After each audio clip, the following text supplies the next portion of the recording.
కులం అనేది.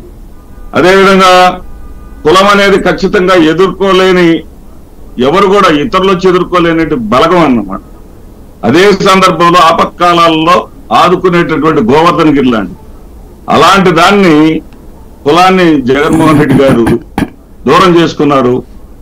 ఈ కులం ఆధిపత్యంలో నడుస్తుందనేటటువంటి ఒక ప్రచారం ఏదైతే చేస్తున్నారో ఆ ప్రచారాన్ని ప్రజలు నమ్మారు.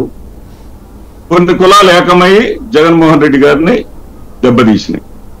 ఇది కాదలేని సత్యం. అయితే ఇక్కడ చాప్టర్స్ క్లోజ్, ఇందాక మిత్రుడు చెప్తా ఉన్నాడు, అది చాలా అవివేకంతో చెప్పేటటువంటి మాటలు అవి.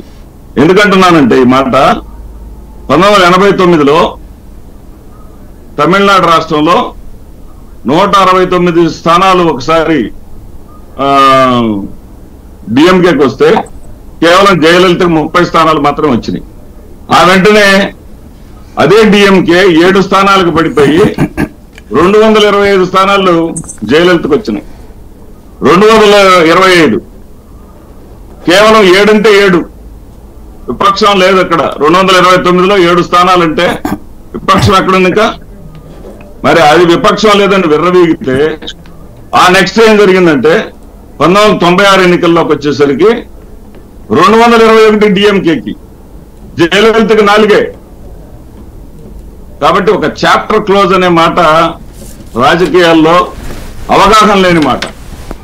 ఈ రోజున కూడా కేంద్ర ఎన్నికల సంఘం వాళ్ళు తాజాగా విడుదల చేసినటువంటి ఓటింగ్ ప్రకారం హైయెస్ట్ ఓట్లు పొందినటువంటి రాజకీయ పార్టీల్లో తెలుగుదేశం పార్టీ 7వ స్థానంలో ఉంటే వైఎస్ఆర్ కాంగ్రెస్ పార్టీ 5వ స్థానంలో ఉంది.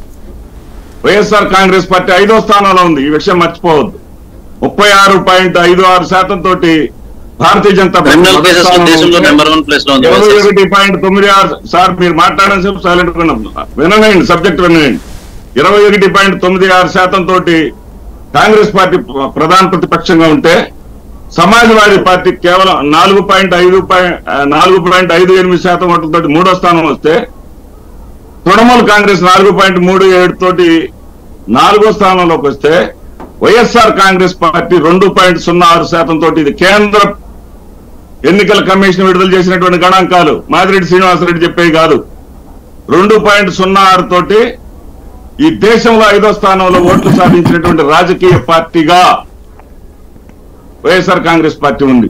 మా తర్వాత బీఎస్పీ ఉంది 2.04 తోటి. మా తర్వాత ఉంది తెలుగుదేశం పార్టీ 1.97 తోటి. ఈ విషయాలు గుర్తుపెట్టుకోవాలా.